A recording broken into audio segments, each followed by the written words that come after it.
Well, hello Internet, and welcome to my new and improved Gestures and Body Language tutorial, this time with pictures and videos. So this time you guys shouldn't have any questions because I'm going to demonstrate everything on the screen. As you probably know, I have spent quite a bit of time studying gestures and body language, and in this tutorial you're going to see a combination of what all the experts agree on. I read numerous books in psychology, body language, and law enforcement training manuals. What I did was I took everything that all these different experts agreed on and put it in this one video. First, I'm going to go over some basics, and we're going to go from the eyes into an analysis of hands, arms, and then legs. But first off, eyes. A person's eyes dilate strongly when they are very stimulated and or in a problem-solving mode. At maximum dilation, the person is ready to make a decision, and more than likely that decision is going to be a positive one. In a conversation, if a person is maintaining strong eye contact, they are either interested in you if their eyes are dilated or challenging you if their eyes are constricted. Or, as I have here, the normal eye. This would be constricted. An eyebrow raise is a sign that a person isn't threatening. When you eyebrow raise someone, they will often smile. This is a very submissive sign, or at least it is perceived that way. The most threatening look is achieved by moving narrowed eyes first to a target and then followed by a head move, as I demonstrate here. Also, 70% of liars, based off of studies, maintain strong eye contact with their victims far above average. You will notice that they are maintaining more eye contact than they should. If someone gives you a sideways glance, look at their eyebrows. If they are raised, they like you, like I have here. Or, if they are lowered, they do not like you. If a person's blink rate increases, they are more than likely lying. And if a person's eyes are darting around, they are getting either bored or nervous. When first meeting a person, shake hands with strong eye contact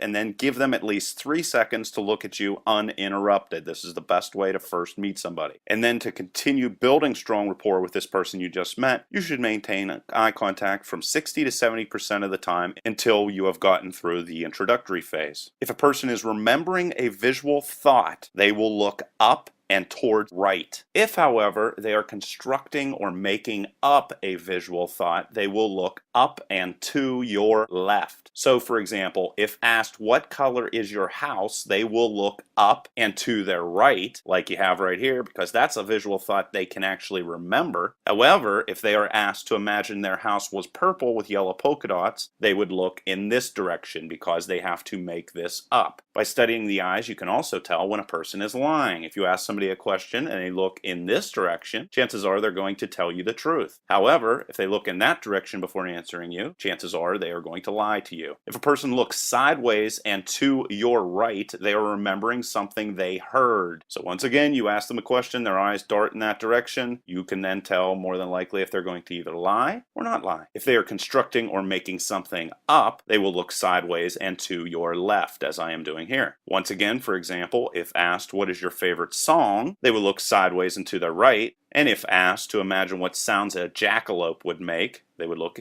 in this direction. And if you don't know what a jackalope is, it's a mythical creature that's supposedly a rabbit and an antelope, so if that makes any sense. If a person is recalling a feeling or emotion, they will look down and to your left. And if they are talking to themselves internally, they will look down and to your right. And just to review, you can see right here, visual constructing, this means they're making something up visually in their head. Auditory, that means they're trying to come up with a sound that's made up. Kinesthetic means feelings or emotions. They're remembering a feeling or an emotion. Visual, remembered, they're remembering something they saw. Auditory, remembered, they're remembering something they heard. Auditory internal means they are talking to themselves. When shaking hands with someone, if your hand is on top, you are trying to dominate that person, as my hand is doing right here. Also, if a person flips your hand palm side up, they are trying to dominate you whenever they first meet you. An equal handshake, in which both people shake in a vertical manner with equal pressure, is the best way to generate good rapport. To make sure you're able to create an equal handshake, step slightly to the left and forward when approaching a stranger for a handshake. Do not shake with both hands or touch any other part of the body unless you have an intimate relationship with this person. However, a brief touch to the elbow during a handshake has been shown to generate good feelings towards a stranger. A valuable clue to whether the person is being open and honest is whether they are showing their palms or not. Honesty equals palm displays. So So for example, if a person says they can't do something and they show you their hands, they are more than likely telling you the truth. Also, if you talk with your palms, this more than likely will get others to answer positively to your questions. However, just like with eye contact, if there is way too much palm display, which you start to notice their palms are always out, chances are this person is a good liar and more than likely is lying to you. Hands clenched in front of a person means they are holding back a negative reaction. Holding one wrist in your hand behind your back is an attempt of self-control. The further up the wrist the person is holding is a barometer of either frustration or anger. If a person places their head on their open hands as if on a platter, they are saying they admire you. If you want to draw people towards yourself, this is the best pose you can make. If a person is picking imaginary lint, they have a secret opinion that they don't want to tell you. Hands folded in front, hand in hand, shows they are feeling vulnerable. If you use a palm down gesture, you are exercising authority. And this right here will antagonize many people, even though, as you can see with my face, I'm not really antagonizing or acting as an authority figure. This is more of a gesture that you would make to somebody whenever you're saying sit down or calm down. Pointing at a person is one of the most annoying gestures. Never rub your thumb to your forefinger around people. Also, the rubbing of hands together shows that you are expecting something positive. And the speed at which these hands are rubbing together will show who the person thinks will benefit. So, if I'm rubbing my hands very quickly together, that means I think I'm going to benefit from something. And if I rub them more slowly, that means I expect others to benefit. The steeple hand gesture represents that you are confident and self-assured. This gesture should be used sparingly, however, because it can come across as being arrogant. If, however, you want to guarantee a look of confidence, this is the look. I know it looks like I'm praying, but this is a position a person would normally take when they were sitting and not standing. By pressing your forefinger to your thumb, you will come off as authoritative, however, not aggressive. So this is definitely a better way to point rather than projecting one finger forward. Holding hands behind the back shows that you are confident and feel superior. Hands on hips show that you are preparing to dominate, unless elbows are held close to the body, and this is a submissive pose. If the person tucks their thumbs in their pants rather than rest their hands on their hips, they are very aggressive. Thumbs protruding from the pockets show that the person feels they are superior to others. If the hands are held out from the body, this shows that they are feeling superior as well, and somewhat aggressive. We fold our arms in front of ourselves when we feel threatened or don't like or trust something. When you fold your arms, on top of that, you lose credibility.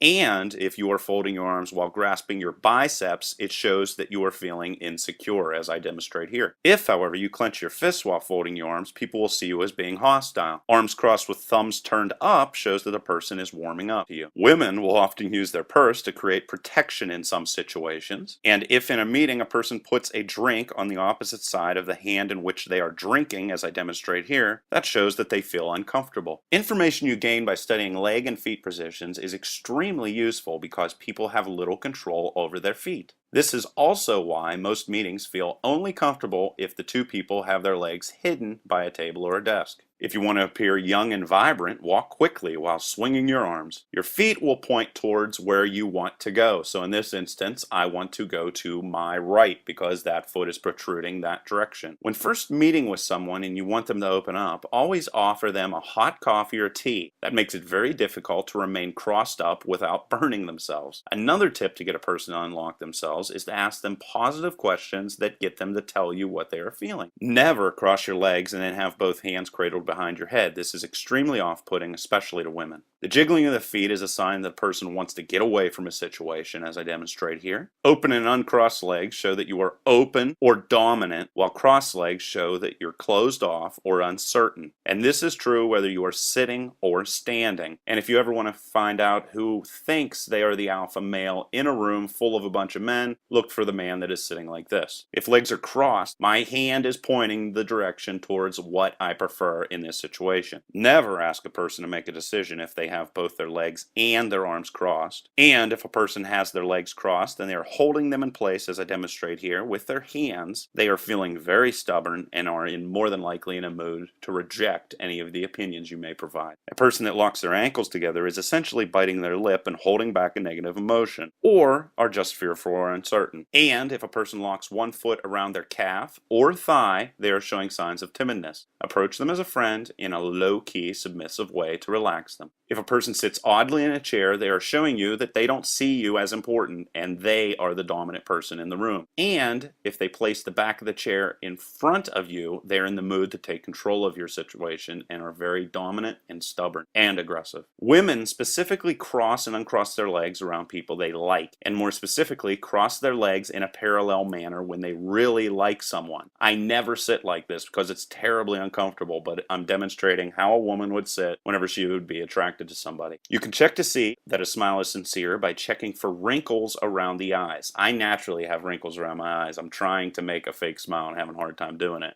But this is more of what I mean by a real smile. Also, if you smile at a person, they will often respond as well. People that smile a lot often will receive positive reactions, and when a person is smiling, they are more than likely telling you the truth. A false smile will often appear stronger on one side of the face versus the other, while a tight-lipped smile in which teeth are not shown tell you that the person is trying to keep a secret. A smile in which the mouth is open is trying to get others to believe you are comical. Also, a smile in which the person has their head turned down and their eyes are aimed upward is used to show that the person is attracted. And finally, what exactly does laughing and yawning mean? Laughing is attractive and makes you as well as others feel comfortable. And as people age, they actually will start to laugh a great deal less. For example, an average preschooler laughs 400 times per day versus the average adult who only laughs 15.